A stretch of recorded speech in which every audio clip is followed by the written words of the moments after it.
Frère Branham dit, l'Esprit de Dieu n'entre pas dans des animaux, mais le diable peut entrer dans des animaux. Nous voyons l'exemple avec ces esprits-là des Gadara. Tu connais un peu l'histoire? Le fou de Gadara. Avec des pourceaux. Oui.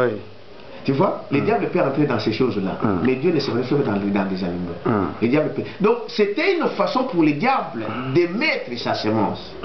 Parce qu'il ne pouvait pas le mettre comme Dieu l'a mis au travers de Jésus-Christ par Marie, qui était une vierge.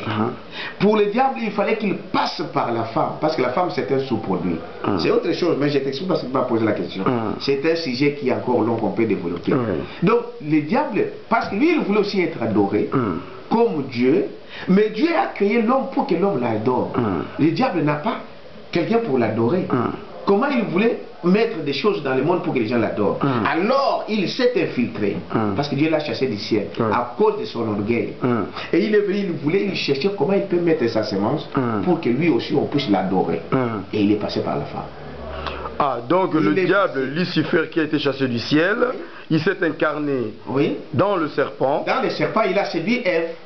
Et au travers de Ève, le serpent, le diable, donc Lucifer, a mis sa semence sur la terre.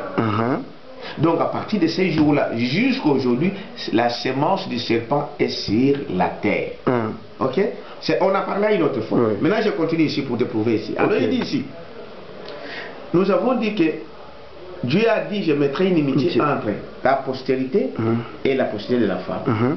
La postérité de la femme, c'est Jésus-Christ. N'est-ce pas?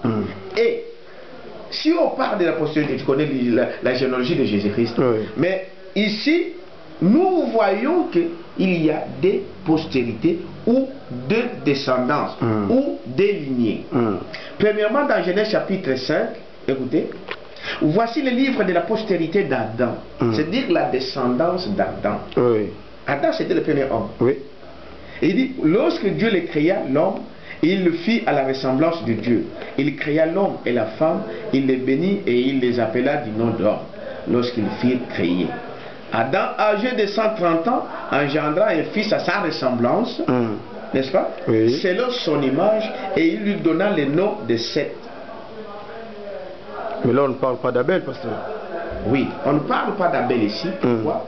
Parce qu'Abel a été tué. Ah, ok. T'as compris? Ok. Alors, Abel a été remplacé par Seth. Donc, d'Adam, on parle de qui? De Seth. On ne parle pas de Caïn. Pourtant, la descendance, c'est quoi, frère? C'est quand tu as tes enfants. Donc, après toi,